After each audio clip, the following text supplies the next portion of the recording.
Hi everyone, this is Veronica with Sew It Seams, and welcome back. Today's Dear Jane block that we're going to be working on is block L-1, also called Windows Pane. This block looks like it'll be a pretty simple one. It'll just be a matter of getting these little pieces measured correctly and sewn together. When I'm looking at these little squares, specifically these in here, they kind of have a just the beginnings of a log cabin going on. We've got our very center, and then a small strip that matches that, then a small strip added on here, a strip added on, and then our final strip added on. And we do that on both of these little squares. And then we have just two big squares of our main focus fabric, and then alternating strips that go around the border.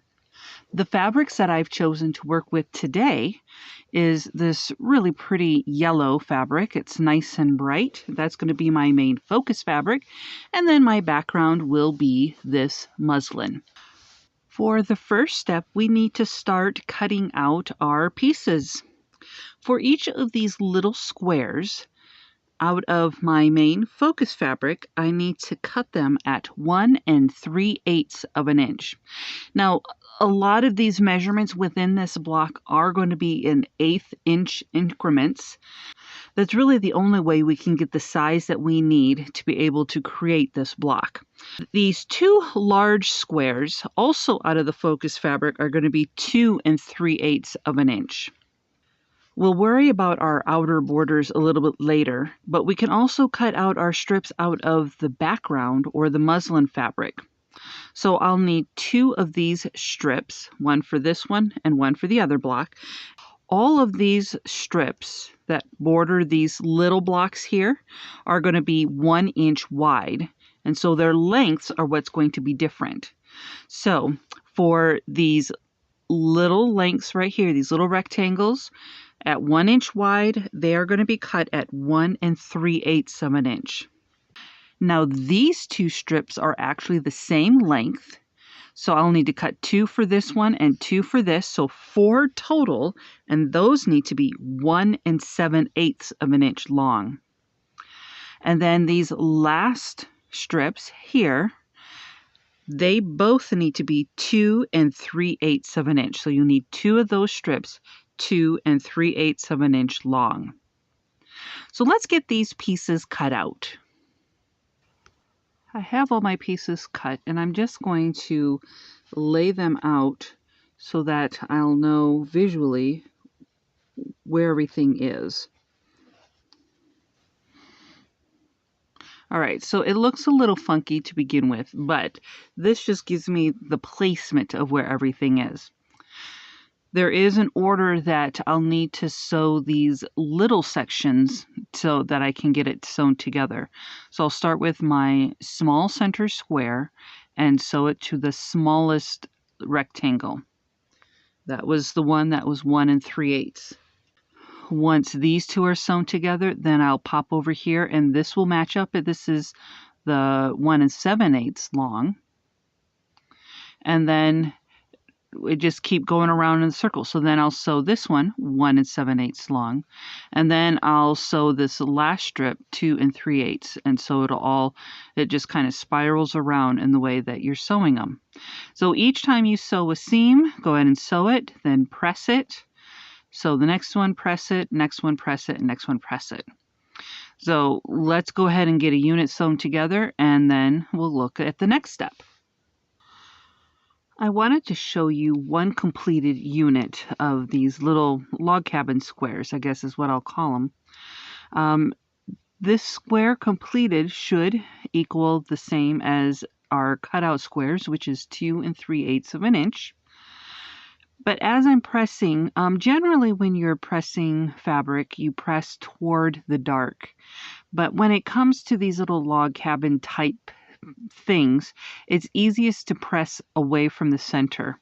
So you'll see that as I went around each one, I pressed out from the center. And the fabric that I chose is really light. It's not going to show through. Even with your darker fabrics, you most likely won't see too much of a shadow of the dark fabric.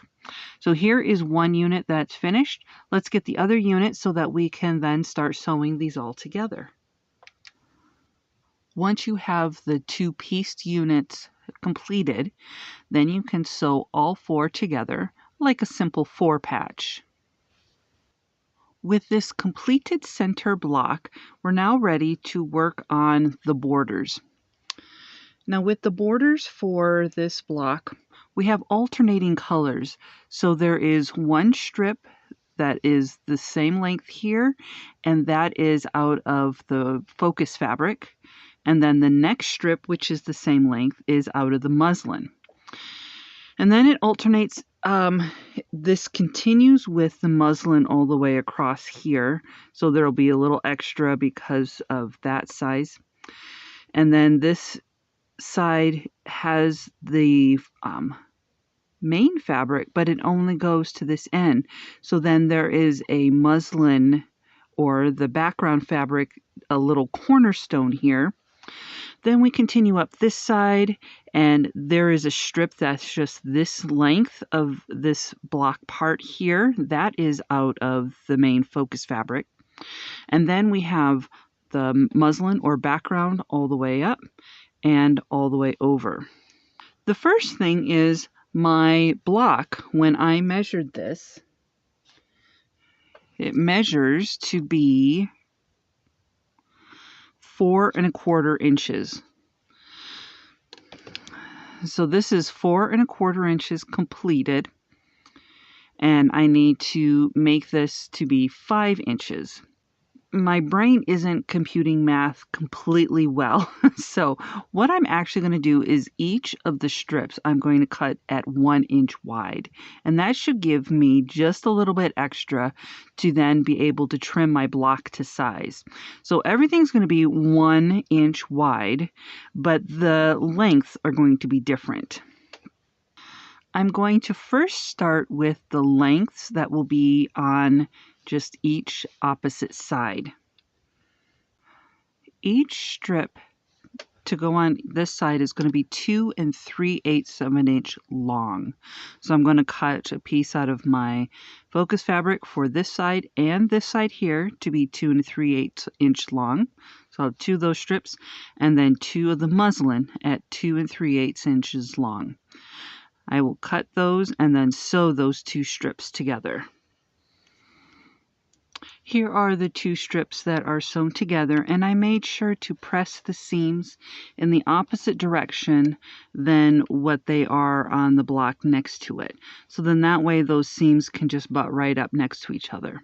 So now that I have those sewn, I'm just going to go ahead and sew those onto this center part of this block. For this final border, we're going to cut 2 cornerstones out of the muslin or your background, whatever your background fabric is, and these are going to be 1 inch square. Then out of the main focus fabric, we're going to cut 2 rectangles. Once again, they'll be 1 inch wide, but then they'll be 2 3/8 of an inch long, just like you did with the other ones here. But these final pieces out of the muslin or background is also going to be 1 inch wide, but 2 7/8 of an inch long. So then this will all line up really nicely here. As you're sewing these final strips on, the important thing is to pin at the precision points, and that means where these colors are joining.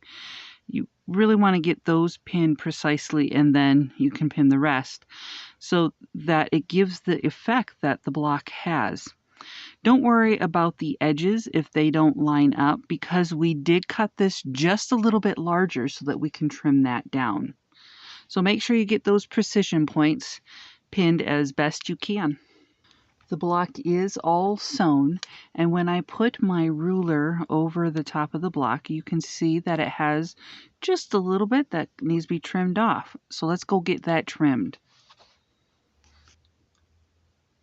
And that is the completed and trimmed block. I hope you enjoyed this walkthrough of block L-1, also called Widow's Pain, from the Dear Jane quilt book. If you have any questions or comments, you can leave them below, or you can send me an email at soitseemscreations@outlook.com. If you like this kind of video, go ahead and click that thumbs up, and you can subscribe. And if you click that notification bell, you'll be notified each time I upload a video, which is every Monday. This is Veronica Johnson with Sew It Seems, and I'll see you next time.